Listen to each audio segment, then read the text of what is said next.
Originally built in 1150, the Fantoftstave Church is one of the oldest in Norway.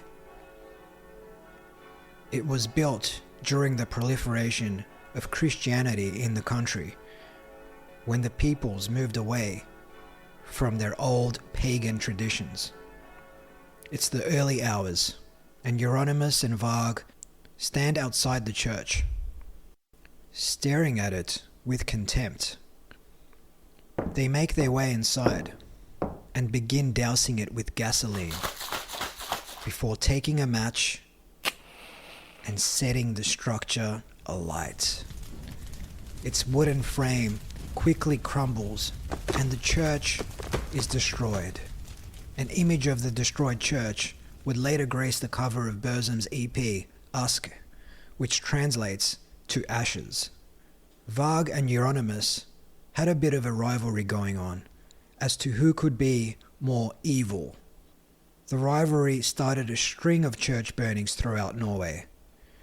Euronymous is quoted as saying, in regards to the church burnings, "The Christians must feel that there is a dark, evil power present that they have to fight, which will make them more extreme. We also believe that when a church burns, it's not only Christians who suffer, but people in general.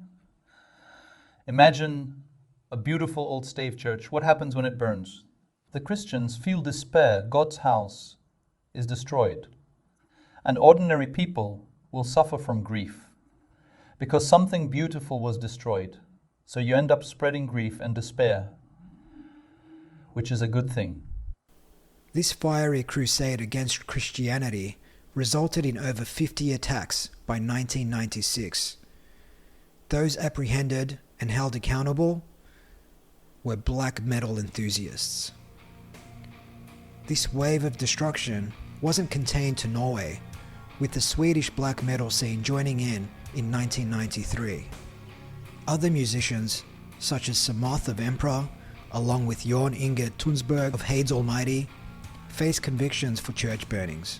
When confronted about their actions, they express no remorse, instead framing the arsons as symbolic retaliation against Christianity in Norway. Mayhem's drummer, Hellhammer, advocates for attacks on mosques and Hindu temples, deeming them as foreign elements. Gal of black metal pioneers Gorgoroth lauds these acts, declaring that there should be more of them and that there will be more of them. Conversely, Necro Butcher and Kjetil Mannheim of Mayhem and Abath of Immortal deem the arsons futile. Mannheim suggests they were attempts to seek approval within the black metal scene. Wattain's vocalist Eric Danielsson has a different perspective, stating the arsonists succeeded in only defeating the last piece of Christianity within themselves, which he sees as a very good beginning. The media is in a frenzy, and public opinion turns against the black metal scene. Despite this, Euronymous remains passive, almost indifferent. The burning churches and the resulting media attention are, in his eyes, merely stoking the flames of his black metal crusade. Yet this attitude only fuels the tension between him and Varg. Their ideological clash starts to seep into their music, leading to distinct shifts in the sound of both Burzum and Mayhem. Varg's increasingly influential presence in Mayhem also strains his relationship with Euronymous. Their contrasting visions for black metal and their distinct approaches to their craft fuels a simmering tension. Varg's philosophy resonates with a section of the black metal community, propelling his ascent. Euronymous and Mayhem, once undisputed leaders of the black metal scene, now find their position challenged. Varg Vikernes, with his unique vision of black metal and his growing influence, becomes a thorn in Euronymous' side. He allegedly jokes with friends that he plans on torturing and killing Varg and videotaping the event, Word of this would get back to Varg, however. It's at this juncture that things reach boiling point.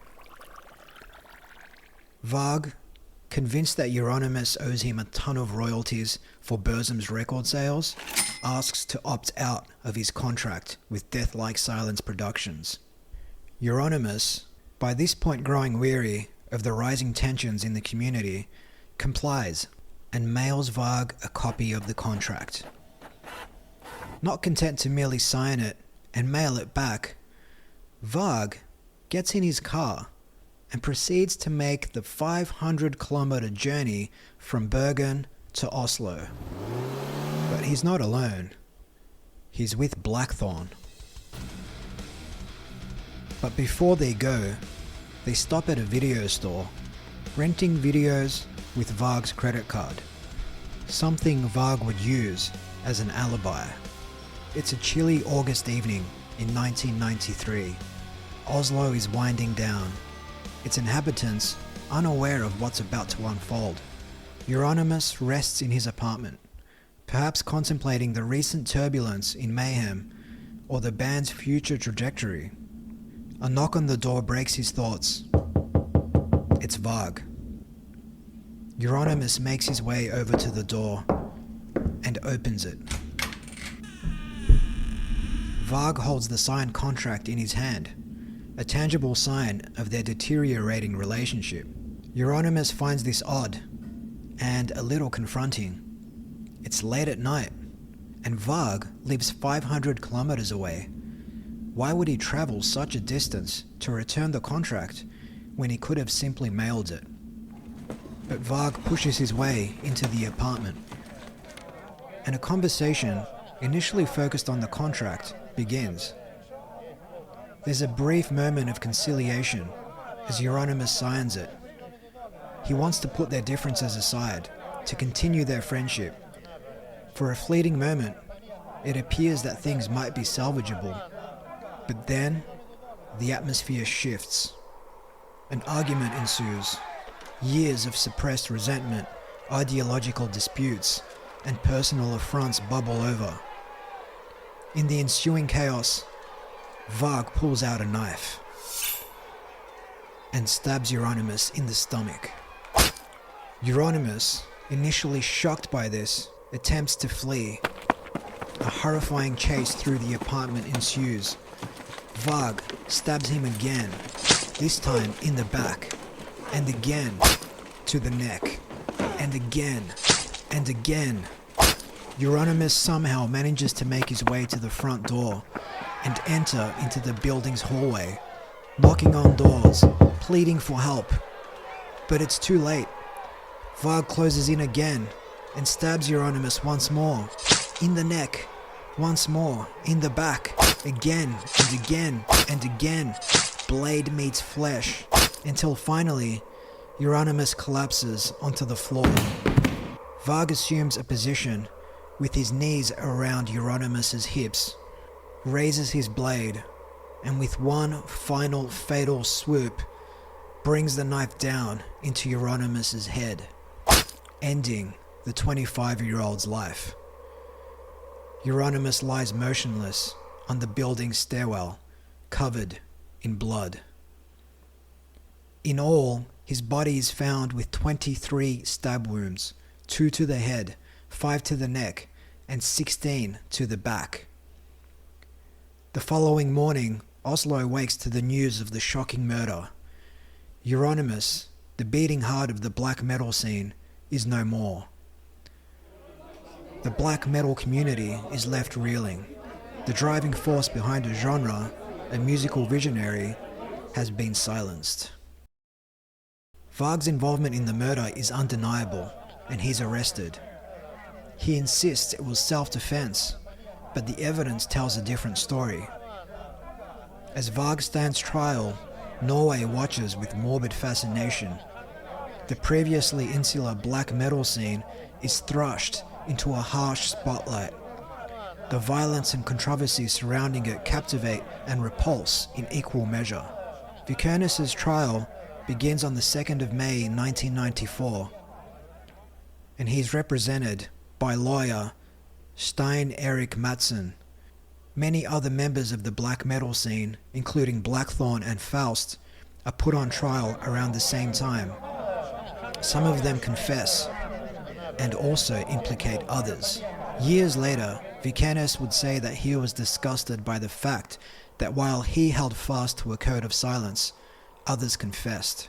During the trial, the media made Vikernes the nation's first real boogeyman in 50 years. It was claimed that he, Blackthorn, and another friend had planned the murder. The court alleged that this third person stayed at the apartment in Bergen as an alibi. To make it look like they never left Bergen, the court reaches its decision and delivers its verdict. On the accounts of the theft and storage of 150 kilos of explosives, we find the defendant guilty. On the counts of the attempted arson of a fourth church, we find the defendant guilty. On the count of the arson of 3 churches, we find the defendant guilty. And on the count of the murder of Oystein Aarseth, we find the defendant guilty. Vikernes would be sentenced to 21 years in prison, Norway's maximum penalty. Blackthorn, who hadn't taken part in the murder, as he had gone down to the building's stairs to smoke, was sentenced to 8 years in prison for being an accomplice. May 1994 finally sees the release of Mayhem's album, De Mysteries Dom Satanas, by now 10 years in the making, on which Euronymous plays guitar and Vikernes plays bass. The album features one of the most iconic black metal songs of all time, Freezing Moon. Before its release, Euronymous' family asks Mayhem's drummer, Hellhammer, to remove the bass tracks recorded by Vikernes. Hellhammer agrees and puts the word out that he has re-recorded the bass parts, but he never does. Insert quote. With only Attila and Hellhammer remaining, Mayhem ceases to exist. But in 1995, an unauthorized live recording from a 1990 concert surfaces, ominously titled The Dawn of the Black Hearts. Despite its bootleg status, it's often cited as one of Mayhem's core releases, mainly because of its morbid cover art. A shocking post-suicide photograph of Dead, taken by Euronymous. Around this time, a phoenix-like rebirth of Mayhem begins. Hellhammer, Maniac, and Necrobutcher regroup, welcoming guitarist Rune Eriksson, aka Blasphemer, into the fold to fill Euronymous' spot. The decision to reform without founding member Euronymous stirs controversy and skepticism. Unfazed, the band makes a bold return in 1997 with their EP, Wolfslayer Abyss. However, it's not free from controversy. Statements by Hellhammer denouncing race mixing and foreign presences in Norway, along with the band's use of contentious symbols like swastikas and the Totenkopf emblem, attract accusations of neo-Nazism. Interestingly, Hellhammer clarifies that none of the members in the new lineup are Satanists, stating that while Mayhem's music retains its dark edge, he wouldn't label it satanic in the present context.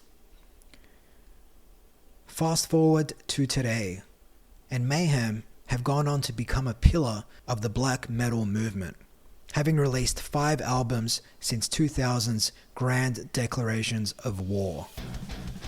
Despite his imprisonment in 1994, Varg would continue to work on music, recording 2 albums from prison and a further 6 after his release in 2009. But Burzum, to this day, true to Varg's philosophical convictions, has never performed live. In the years since Euronymous' murder, Varg would show no signs of remorse, while he would come under fire for anti-Semitic views and inciting racial hatred. openly supporting 2011's racially motivated terrorist attacks in Norway, which claimed the lives of 77 people. Curiously, Necro Butcher today says that Varg beat him to the punch. Okay, I can tell it right now because I've been holding it in for many years, but actually I was on my way down to kill him myself. And when it happened, I saw the morning paper thinking, ooh, fuck, I gotta get home to my place and get out all the weapons and drugs and shit I had in my house because they're coming to my house because I'm probably gonna be the one suspect for this. But little did I know that the Norwegian police already knew that Count Grishnak Barge was going down also to kill him because they bugged his phone and he actually talked about this killing before he went to Bergen. So the cops already knew that he was coming, so they probably were thinking to themselves, we didn't nail this guy for the church burning, so let's nail him for murder and get rid of this fucking guy in Oslo at the same time. So that's basically what happened. While there remains a lot of conjecture about the formative years of the black metal scene, the goings-on in Norway in the early 90s are without peers. Both Burzum and Mayhem have gone on to inspire generations of black metal bands. Immortal, Watain, Behemoth, Dark Funeral, Dark Throne, Emperor, Borknagar, and the more palatable to the masses and commercially successful Dimmu Borgir. Euronymous, despite having only ever appeared on one legitimate full-length studio album and several posthumous releases, would go on to be ranked number 51 in Guitar World's list of the 100 greatest metal guitarists of all time. In March 2012, low-cost carrier Norwegian Air Shuttle set up a public poll asking customers to pick a famous Norwegian historical figure whose picture would decorate the aircraft's tail fin. Largely, on the strength of international fans, Arseth was leading the poll, but his name was removed from the campaign at his family's request. In 2018, a film by the name Lords of Chaos, based on the eponymous book, is released as a semi-fictionalized account of the early 90s Norwegian black metal scene, with Euronymous being played by Macaulay Culkin's younger brother, Rory Culkin.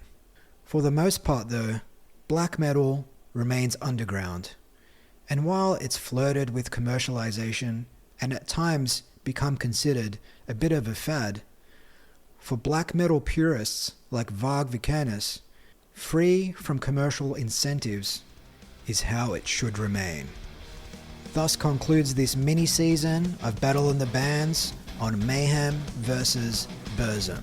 If you enjoyed this, take a moment to like, share, subscribe, leave us a review, and do all that good stuff. You can find us on Twitter, Instagram, using the handles Battle Bands Pod. You can find our Facebook group on Facebook, just look for Battle of the Bands Podcast, and you can find us on YouTube. These pages are all new, so we'd love to see you join us.